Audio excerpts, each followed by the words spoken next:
Hello everyone, welcome back to knowledge for future study YouTube channel. आज के session में हम लोग राठौड़ वंश, जोधपुर और बीकानेर का इतिहास, इसके इंपॉर्टेंट क्वेश्चन डिस्कस करेंगे। लगभग 60 के आसपास क्वेश्चंस होने वाले हैं। रिवीजन हम लोग करने वाले हैं, तो आप एंड तक ध्यान से देखना वीडियो को, जरूर आपको कुछ अच्छा सीखने को मिलेगा। और पहली बार आए हो चैनल पे तो सब्सक्राइब कर देना, सपोर्ट जरूर करना। पहला हमारा क्वेश्चन है कि 1818 की जो संधि हुई थी अंग्रेजों के साथ, जो राजपूत राजाओं ने की थी, ब्रिटिश विरोधी भावना रखते हुए जोधपुर के किस महाराजा ने अंततः संन्यास ले लिया था। देखो, 1818 की जो संधि है उसमें एक अंग्रेज अधिकारी था, चार्ल्स मेटकॉफ। उसने बहुत महत्वपूर्ण भूमिका निभाई थी। ठीक है, चार्ल्स मेटकॉफ। इसके अलावा क्वेश्चन एक ये भी आता है, सबसे बाद में संधि किसने करी थी। तो 1823 में सबसे बाद में सिरोही ने संधि करी थी अंग्रेजों के साथ। ठीक है, सिरोही रियासत में। देखो, किस किसने संधि करी है, कौन कौन सी रियासत ने, सबसे पहले किसने करी है, सबसे बाद में किसने करी है। इसके अलावा उस टाइम पर राजा कौन था, ये सारी चीजें। और आपको डेट भी याद रखनी है, संधियों की डेट भी पूछी जाती है। इसके अलावा संधियों का क्रम भी पूछ सकता है, किस रियासत का क्रम बताइए, किस किसने सबसे पहले संधि करी थी। ठीक है, तो ये एक बार देख लेना, और मैं स्पेशली इस पर एक वीडियो भी बना दूंगा। ठीक है, अब हमारा क्वेश्चन क्या था कि जोधपुर का कौन सा राजा था जिसने संन्यास ले लिया, तो वो था मानसिंह। मानसिंह ने संन्यास ले लिया था। नेक्स्ट क्वेश्चन, बीकानेर का पहला कौन सा राजा था जिसने अकबर की अधीनता स्वीकार करी। देखो भाई, अकबर का एक दरबार था, नागौर दरबार। ये जो नागौर दरबार में है ना, बीकानेर का राजा था कल्याणमल। उसने सबसे पहले अधीनता स्वीकार कर ली थी। कल्याणमल का पुत्र था राय सिंह। कौन था? राय सिंह, जिसको हम क्या कहते हैं, जिसको राजपूताने का कर्ण भी बोला जाता है। राजपूताने का कर्ण बोला जाता है। ठीक है, तो ये जो राय सिंह है ना, इसी के बारे में एक और चीज याद रखनी है, इसी ने ही जूनागढ़ दुर्ग बनवाया, जिसको हम लाल किला कहते हैं बीकानेर का। ठीक है, और ये वही राय सिंह है जिसको अकबर ने जो जोधपुर है उसकी गद्दी सौंप दी थी। जोधपुर की गद्दी सौंप दी थी। ठीक है, तो अकबर की अधीनता सबसे पहले कल्याणमल ने करी थी। और इन राय सिंह का एक भाई भी था, पृथ्वीराज राठौड़। पृथ्वीराज राठौड़, जो कि अकबर के नवरत्नों में से एक था। जिसने रचना कौन सी करी है? जिसने रचना करी है बेली किशन रुक्मणी की। बेली किशन रुक्मणी री की रचना करी है। ये वही बेली किशन रुक्मणी री है जिसको क्या कहते हैं, दुरसा आड़ा ने, दुरसा आढ़ा ने पांचवा वेद कहा है। पांचवा वेद कहा है, 19वां पुराण कहा है। ठीक है, 19वां पुराण कहा है और पांचवा वेद कहा है। इसके अलावा पृथ्वीराज राठौड़ को डिंगल का हेरोस कहा जाता है, ये भी आपको याद रख के चलना है। ये सारी चीजें आपको याद रखनी है। पीथल के नाम से ये रचनाएं किया करते थे, राय सिंह के भाई थे। राठौड़ राजवंश की कुलदेवी का नाम बताइए। देखो, राठौड़ राजवंश की जो कुलदेवी है ना, नागणेची माता को माना जाता है। नागणेची माता राठौड़ राजवंश की कुलदेवी है। किस बीकानेर नरेश ने मुगल सम्राट अकबर की अधीनता स्वीकार करी? तो ये राव कल्याणमल ने करी थी। अगला क्वेश्चन, मारवाड़ के चंद्रसेन ने मुगलों से संघर्ष के लिए किस स्थान पर सेना को संगठित किया था? वो था भद्राजूर। देखो, ये जो चंद्रसेन है ना भाई साहब, इनको का क्या कहा जाता है? महाराणा प्रताप का अग्रगामी कहा जाता है। महाराणा प्रताप का अग्रगामी कहा जाता है। क्यों कहा जाता है? कि ये नागौर दरबार में गए थे भाई साहब चंद्रसेन जी। ठीक है, अकबर की अधीनता स्वीकार करने के लिए, संधि करने के लिए, ये बोल सकते हो आप। तो भाई साहब, इनको अपनी कुर्सी जो है, चेयर जो है, वो आगे लगी हुई नहीं दिखती है, तो ये क्या करते हैं, वापस लौटाते हैं उस दरबार से, और अकबर की अधीनता स्वीकार नहीं करते हैं। अब अकबर हो जाता है इनका विरोधी, तो इसलिए महाराणा प्रताप ने किया था विरोध अकबर का, ऐसे ही चंद्रसेन ने किया था, और महाराणा प्रताप से पहले किया था, इसलिए इसको अग्रगामी कहते हैं महाराणा प्रताप का। लेकिन ये जो चंद्रसेन था ना, इससे अपनी प्रजा खुश नहीं थी, इसलिए ये महाराणा प्रताप की तरह क्या हुआ, फेमस नहीं हो पाया। ठीक है, तो चंद्रसेन जो है, इन्होंने भद्राजूड़ नामक जगह पर जो है, जब अकबर की सेना ने जब जोधपुर पर आक्रमण किया, तो ये भाग गए थे, पहाड़ियों में छिप गए थे, और इन्होंने भी छापामार पद्धति का प्रयोग किया था मुगलों से लड़ने के लिए। यानी कि पहाड़ियों में छिप छिप कर युद्ध किया था। तो कहाँ की पहाड़ियां थी वो? भद्राजूड़ जगह थी वो। ठीक है, गिरी सुमेल का युद्ध किस वर्ष में लड़ा गया? बहुत फेमस युद्ध है। गिरी सुमेल का युद्ध जैतरण के आसपास हुआ था। 1544 ईस्वी में युद्ध लड़ा गया था। डेट बहुत पूछी जाती है इसकी, 1544 जनवरी 1544 में हुआ। कौन कौन के मध्य में हुआ? शेरशाह सूरी के मध्य में और मालदेव के मध्य में हुआ। सेनापतियों के नाम जरूर आपको याद रख लेने हैं। कौन कौन से सेनापति थे? एक तो था जैता और एक था कुंपा। ये दो सेनापति थे उस टाइम, जो कि ये जो सुमेल जो जगह है, गिरी सुमेल जो है, ये कहां पर है? वर्तमान में पाली जिले में आती है। इसमें विजयी तो हालांकि शेरशाह सूरी रहता है, वही शेरशाह सूरी जिसने ग्रांड ट्रंक रोड बनवाया, शेरशाह सूरी विजयी रहता है। लेकिन अगर मालदेव उस मैदान को छोड़ करके नहीं जाता, अगर मालदेव के साथ धोखा नहीं होता और जैता कूपा को नहीं लड़ना होता, पूरी सेना होती, तो शेरशाह सूरी इस युद्ध में हार जाता। अब इस युद्ध में जीतने के बाद शेरशाह सूरी ने कहा था कि एक मुट्ठी भर बाजरे के लिए मैं हिंदुस्तान की बादशाहत को देता। ये जो कथन है, ये शेरशाह सूरी का बहुत फेमस कथन है। ये जो मालदेव जो है हमारे, इनको हसमत वाला शासक कहते हैं। क्या कहते हैं? हसमत वाला राजा कहा जाता है, हसमत वाला राजा कहा जाता है। ये जो मालदेव हैं, इनको ही बामन युद्धों का विजेता भी कहा जाता है। बामन युद्धों का विजेता, कितने सारे युद्ध लड़े थे इन्होंने, ठीक है। तो बहुत पराक्रमी योद्धा थे उस टाइम के, चंद्रसेन के पिता थे ये। फारसी इतिहासकार अबुल फजल बनायूनी निजामुद्दीन ने राजस्थान के किस शासक को हसमत वाला शासक कहा है? मैंने अभी बताया ही था आपको, मालदेव, ठीक है। मालदेव की पत्नी थी उमादे, रानी उमादे, जिनको रूठी रानी कहा जाता है। और रूठी रानी ये मालदेव से पहली रात को ही रूठ गई थी, और कहाँ गई थी? ये आ गई थी तारागढ़ अजमेर, तारागढ़ अजमेर आ गई थी रूठ कर, ठीक है। पूरी जिंदगी भर वहीं रहती हैं, बाद में जब मालदेव की मृत्यु हो जाती है, सती हो जाती है उनके साथ। राठौड़ वंश की मेड़तिया शाखा के संस्थापक कौन थे? राव दूधा। ये अच्छा क्वेश्चन है। राठौड़ वंश की जो मेड़तिया शाखा जो है, उसके संस्थापक थे राव दूधा। चंद्रसेन अपने राज्य की आम जनता में अलोकप्रिय क्यों हो गए थे? मैंने बताया भी था कि ये क्या करते थे, अपनी ही प्रजा से धन को लूटते थे। जबकि महाराणा प्रताप में क्या डिफरेंस देखने को मिलता है कि महाराणा प्रताप, भामाशाह जो था उनका मंत्री, उसने उनको धन दिया था, ठीक है, ना कि उन्होंने लूटपाट करी थी। उन्होंने तो बल्कि घास की रोटियां तक खाई हैं महाराणा प्रताप ने तो, ठीक है। इसलिए वो फेमस है। किशनगढ़ राजघराना किस राजपूत कुल से संबंधित था? तो ये राठौड़ों से ही संबंधित था किशनगढ़ राजघराना।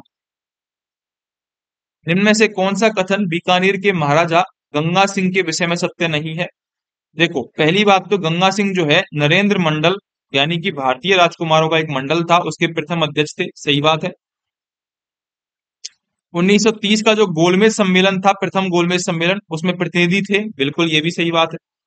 उनके शासनकाल में गजशाही सिक्के प्रारंभ हुए? नहीं, ये तो गज सिंह के नाम से पता चल रहा है, गज सिंह के शासनकाल में हुए थे, ठीक है। 1913 में बीकानेर में प्रजा प्रतिनिधि सभा की स्थापना करी थी, ये भी सही बात है। तो ये आपको जरूर याद रख के चलना है, बीकानेर में प्रजा प्रतिनिधि सभा की स्थापना गंगा सिंह ने 1913। तो एक कथन जो है हमारा गलत मिल गया। राजकुमार अजीत सिंह को जोधपुर का राज्य पुनः दिलवाने में किसका योगदान रहा था? भाई साहब, अजीत सिंह के टाइम पर तो दुर्गादास राठौड़ थे, जिन्हें राठौड़ों का यूलिसेस कहा जाता है। राठौड़ों का यूलिसेस किसे कहा जाता है? वीर दुर्गादास राठौड़ को कहा जाता है। एक क्वेश्चन ये भी आता है कि कान का कच्चा राजा किसे कहा जाता है? कान का कच्चा राजा किसे कहा जाता है? तो ये अजीत सिंह भाई साहब जो है ना, इनको कान का कच्चा राजा कहा जाता है, क्योंकि इन्होंने किसी और के कहने पर, जिस इंसान ने इनको राज्य दिलवाया, उसी को बाहर निकाल दिया था अपने राज्य से, यानी कि दुर्गादास राठौड़ को बाहर निकाल दिया था। फिर दुर्गादास राठौड़ को मेवाड़ में जाकर के शरण लेनी पड़ी थी, मारवाड़ छोड़कर चले गए थे ये। तो इसलिए इन्हें कान का कच्चा राजा कहते हैं। मारवाड़ के किस शासक का पालन पोषण गोराधाय ने किया? देखो, एक तो पन्नाधाय है और एक है हमारी गोराधाय। गोराधाय की बात करें तो गोराधाय तो अजीत सिंह, ये अजीत सिंह जो है ना, इन्होंने ही बाद में गोराधाय की छतरी भी बनवाई थी। कहां पर बनवाई थी? जोधपुर में बनवाई थी, ठीक है। ऐसे ही पन्नाधाय है, पन्नाधाय ने किसको बचाया था? उदय सिंह को बचाया था, ठीक है। बीकानेर के कौन से शासक को उसकी वीरता से प्रभावित होकर औरंगजेब ने माही मरादिब की उपाधि प्रदान करी थी? देखो भाई साहब, ये क्वेश्चन जो है ना, बहुत अच्छा क्वेश्चन है। जितनी भी उपाधियां हैं वो इंपॉर्टेंट होती हैं एग्जाम की दृष्टि से। माही मरादिब की बात करें तो राव अनूप सिंह, इन्होंने माही मरादिब की उपाधि दी थी औरंगजेब ने इनको। ये जो राव अनूप सिंह है, इनके टाइम पर जो चित्रकला जो है बीकानेर की, वो बहुत फेमस हुई थी, जिसमें उस्ता कला, ठीक है, जिसमें मथेरण समुदाय और मुस्लिम समुदाय, जिसे उस्ता कहते हैं, हिसामुद्दीन उस्ता, वो बहुत फेमस हुए थे। तो चित्रकला का अगर स्वर्णकाल पूछे आपसे, बीकानेर चित्रकला का, तो राव अनूप सिंह के काल को कहा जाता है। इन्होंने एक शहर भी बसाया, जिसका नाम क्या मिलता है? अनूपगढ़ मिलता है। तो ये भी आपको याद रख के चलना है, ठीक है। तो माही मरादिब की जो उपाधि है, वो औरंगजेब ने अनूप सिंह को प्रदान करी थी, बीकानेर के राजा थे। अगले क्वेश्चन पर बढ़ते हैं। किसे महाराणा प्रताप का पथ प्रदर्शक कहा जाता है? तो मैंने बताया महाराणा प्रताप का अग्रगामी राव चंद्रसेन को कहा जाता है। इसके अलावा मारवाड़ का प्रताप इन्हें कहा जाता है। इसके अलावा मारवाड़ का भूला बिसरा राजा भी कहते हैं। देखो, नागौर दरबार में जाने से मना कर दिया, संपूर्ण जीवन अकबर अकबर से संघर्ष करते रहे ये। जोधपुर के शासक थे, 1570 ईस्वी में दरबार हुआ था अकबर का, उसमें जाने से मना कर दिया था इन्होंने। बीकानेर के महाराजा राय सिंह गद्दी पर कब बैठे? तो 1574 ईस्वी में गद्दी पर बैठे थे। देखो, सारे जितने भी राजाएं हैं आपको उनका क्रम जरूर याद रख के चलना है, और वो किस सन में राजा बने थे ये भी आपको याद रख के चलना है। कौन से युद्ध उन्होंने लड़े थे और क्या क्या महत्वपूर्ण घटनाएं थी। इतिहास में हम यही चीजें पढ़ते हैं, ठीक है। किस राजपूत शासक को राजपूताना का कर्ण कहते हैं? ये भी मैं बता चुका हूं। राजपूताना का कर्ण महाराजा राय सिंह को कहते हैं। 1652 से 1680 ईस्वी को विजय कटकातु तथा हाइड्रोलिक रूलर कहा जाता था। महाराणा राज सिंह जो थे ना, देखो क्वेश्चन तो है ना हमारा, ये राय सिंह है, कंफ्यूज मत हो जाना। और ये जो व्याख्या कर रहा है ये राज सिंह के बारे में बता रहा है, ये वो राज सिंह है जिसने राजसमंद झील बनवाई थी। राजसमंद, ठीक है। तो राज सिंह जो है ना, औरंगजेब के विरुद्ध उन्होंने बहुत अभियान छेड़ा था। जब औरंगजेब ने जजिया कर लगा दिया था हिंदुओं के विरोध में, तब उसने ही हिंदुओं को शरण दी थी। और एक विवाह भी आता है, चारुमती वाला विवाह, वो भी राज सिंह ने किया था औरंगजेब के विरुद्ध जाकर। तो राज सिंह जो है औरंगजेब के विरुद्ध जोधपुर के राजा की मदद करी, अजीत सिंह की। इसे सिसोदिया राठौड़ गठबंधन कहा जाता है। राज सिंह ने 3 मंदिर बनवाए। श्रीनाथ जी का मंदिर नाथद्वारा में है, द्वारकाधीश का जो मंदिर है वो कांकरोली में है, अंबो माता मंदिर उदयपुर में। इसके अलावा राजसमंद झील बनवाई, जाना सागर तालाब बनवाया, त्रिमुखी बावड़ी भी राज सिंह ने बनवाई थी। राजपूताने का कर्ण लेकिन राय सिंह को कहा जाता है, ठीक है। दोनों डिफरेंस है, एक बीकानेर का राजा है। रूठी रानी के नाम से कौन प्रसिद्ध है? मैंने बताया भी था, मालदेव की पत्नी थी उमादेव। कहाँ जाकर रहने लग गई थी ये? तारागढ़ जाके रहने लग गई थी, शादी की पहली रात को ही रूठ गई थी। राय सिंह की प्रशस्ति का संबंध निम्न में से किससे है? तो बीकानेर के शासकों से है, क्योंकि राय सिंह बीकानेर का राजा था। जूनागढ़ दुर्ग में प्रशस्ति है जो कि राय सिंह ने बनवाया था।